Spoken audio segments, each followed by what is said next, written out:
friends. Welcome back to the Spooky Files. If you're returning, thank you for coming back. If this is your first episode with us, I'm so glad to have you. I'm your host, Mary Ellen Quigley.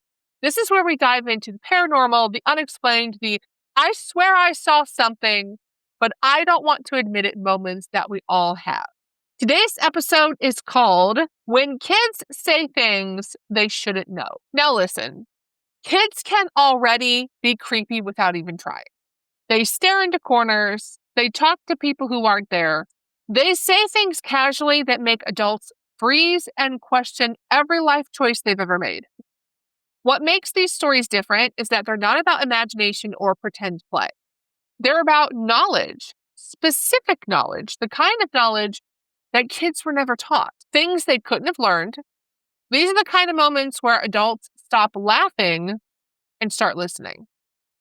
So grab a blanket, maybe snuggle your pet, and let's get into 3 stories that prove that sometimes children see or remember things way more than we do. Story number 1 is called My Toddler Knew the Layout of a Stranger's House. Our first story comes from Emily, who shares an experience where her child walked through a house like he owned the place, but he had never been there before. Emily writes, When my son was 3 years old, we went house hunting for the first time. We didn't know exactly what we wanted, so we were looking at a lot of places. Most of them were empty, staged, or freshly renovated. One afternoon, our realtor took us to a house that had just come back on the market.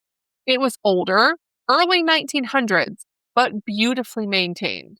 The previous owner had passed away, and the house had been empty for months. The second we stepped inside, my son tugged on my hand and said, "This is the house with the blue room." I laughed and said, "You mean the bedroom we just walked past?"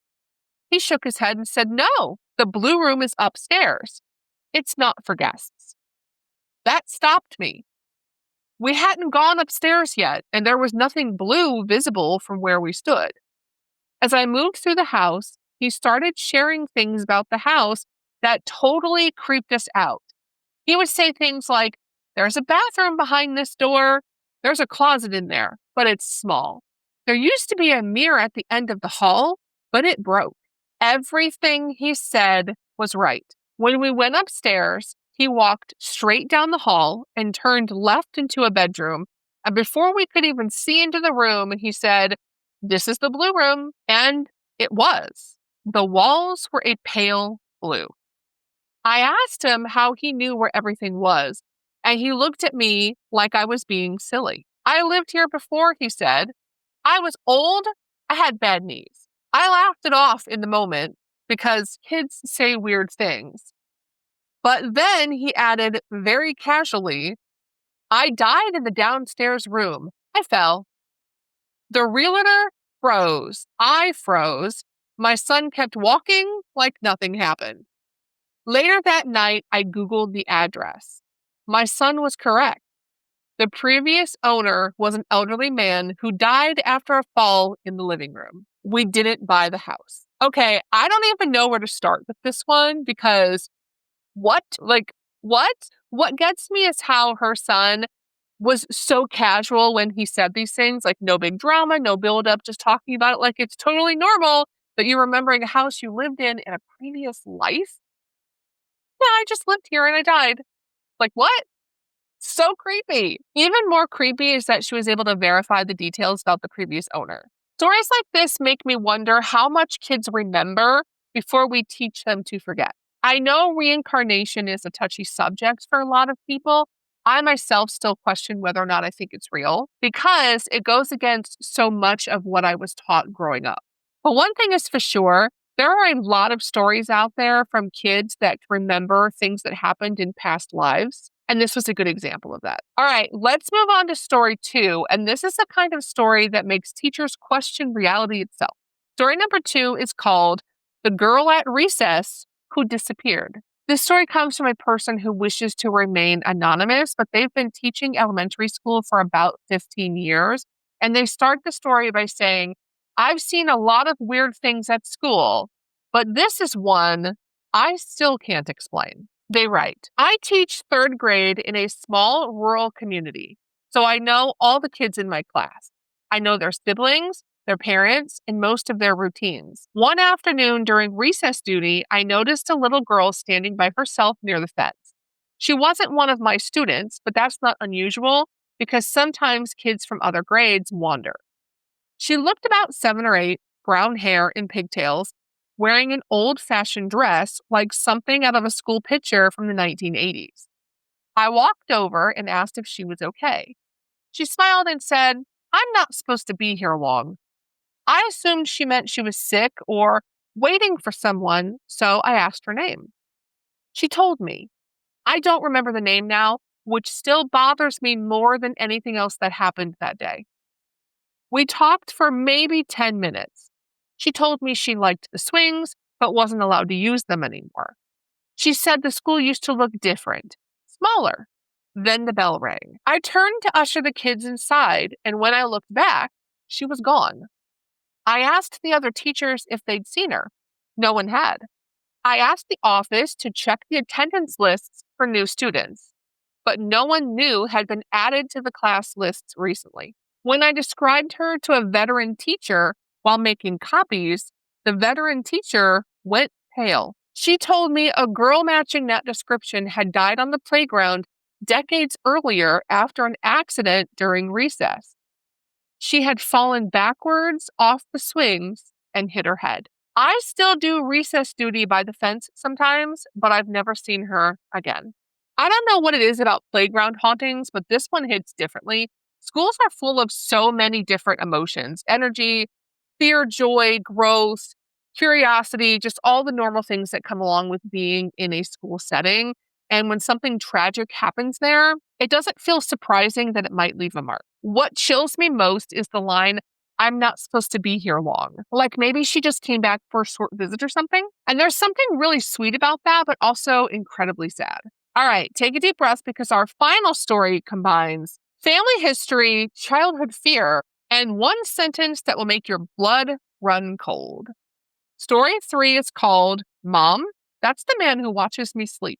The final story comes from Rachel. Rachel writes, when my daughter was 4 years old, she started waking up in the middle of the night crying.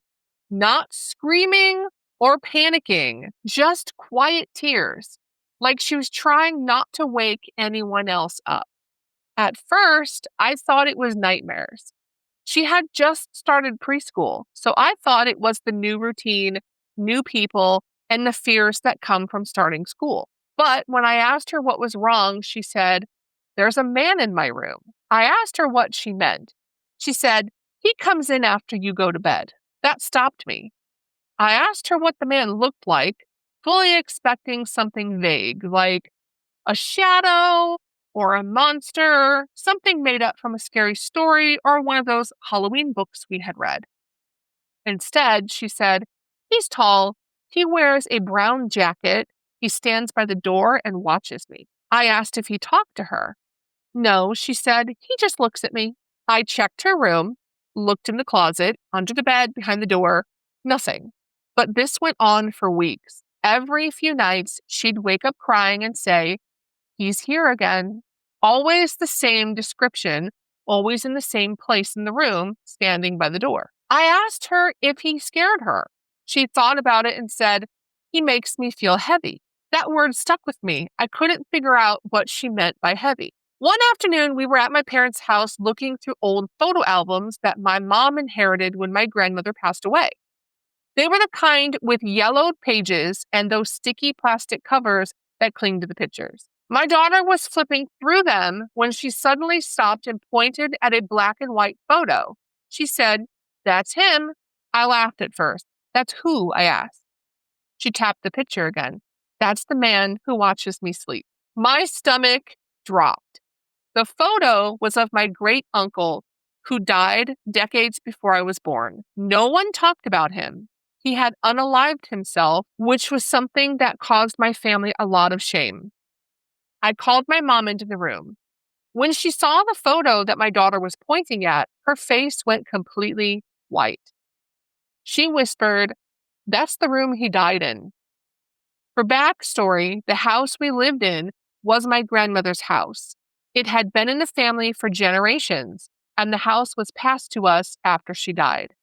We knew my great uncle had died in the house, but until that moment, I didn't know my daughter was sleeping in the room where it happened. That night, my daughter slept through the entire night for the first time in weeks. No crying or waking up. The next morning, I asked her if she saw him again. She shook her head and said no, he left. I asked where he went. She said he just wanted to make sure I was okay, and she never mentioned him again. This story gets me because it's not scary in the way that we think of scary stories. It's more of a sad kind of scary, if that makes sense. I keep wondering how long the great uncle was attached to the house. Was he there for years just lingering? Or did he only make himself known when there was a child in the room that he knew would see him? I think we all understand why the little girl said that he made her feel heavy, because kids don't really have the words needed to express a feeling of grief or the feeling of like an emotional weight, which is probably what this spirit was feeling at the time of his passing. The heaviness may have been sadness or loneliness or just the echoes of what emotions this man was feeling in the days prior to his passing. And what stays with me most is the fact that as soon as the family recognized it was him, he left. Some spirits aren't really there to haunt you. They're there to finish something, to check in, to make sure someone's okay, or to say goodbye in the only way they know how to. And that brings us to the end of episode 3, when kids say things they shouldn't know. If you enjoyed this episode, please share it with a friend. Follow me on social media. Leave a comment because I love hearing from all of you. And if you have a story that you'd like me to share on the podcast, you can send it to the spookyfilespodcast@gmail.com or send me a message on social media. I read every single message, and this helps us build a community of people that don't just love to share spooky stories, but also want a safe space to talk about the things we don't always admit out loud. Make sure to follow or subscribe so you don't miss the next episode. If you're looking for more paranormal content, check out my other podcast, Who's Your Myths and Legends, where my sister and I share all things spooky from the state of Indiana. Until then, stay curious, stay safe, and keep it spooky, my friends.